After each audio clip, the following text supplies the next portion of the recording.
हनुमंते नमः। दर्शकगण, मैं आचार्य सत्यानंद। प्रतिदिन টোটকাহানি, আজকের টোটকাটা আরো একটা স্পেশাল। শুনেননি কোনো টোটকাতে আজকে যে নামগুলো বলবো। প্রত্যেকটি দিশা, উত্তর, দক্ষিণ, পূর্ব, পশ্চিম, ঈশান, বায়ু, অগ্নি, নরিত, ঊর্ধ্ব, অধঃ, 10টি দিশা। এবং 10টি দিশাকে মানুষের জীবনে ভালো রাখার জন্য তার 10টি ক্ষেত্রপাল আছে। শুনেছেন? দিশার দেবতা।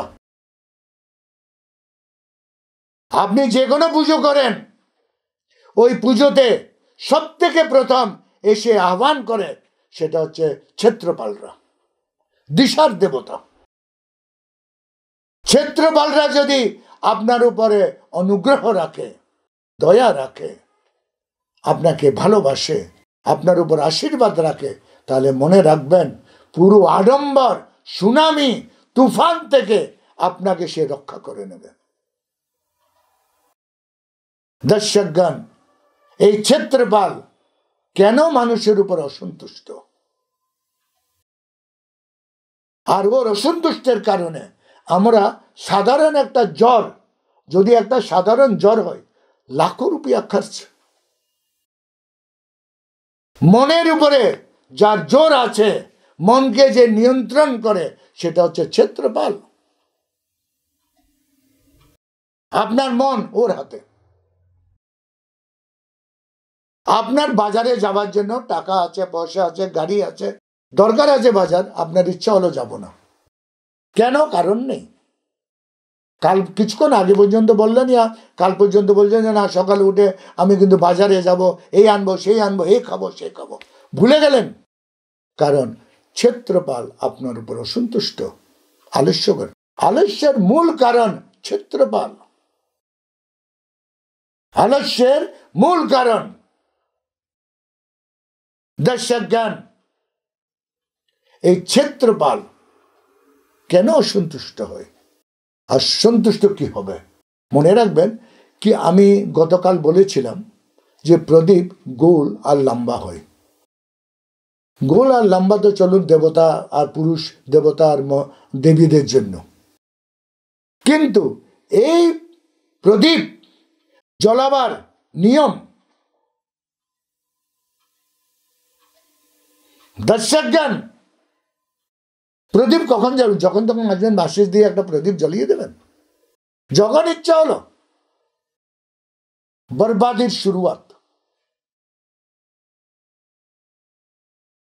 প্রত্যেক জিনিসের নিয়ম আছে। সূর্য উদয় হবার নিয়ম আছে, সূর্য অস্ত হবার নিয়ম আছে। আপনার বাড়িতে নাস্তা করার একটা সময় নির্ধারিত আছে।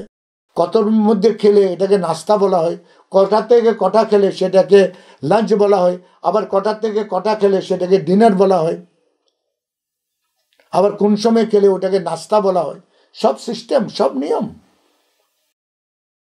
দর্শকগণ, বলা হচ্ছে যে প্রদীপ জ্বলাবার, যদি ক্ষেত্রপালকে খুশি রাখতে চান আর যদি অসন্তুষ্ট করতে চান, প্রদীপ জ্বলাবার নিয়ম হচ্ছে 5টা থেকে 7টা।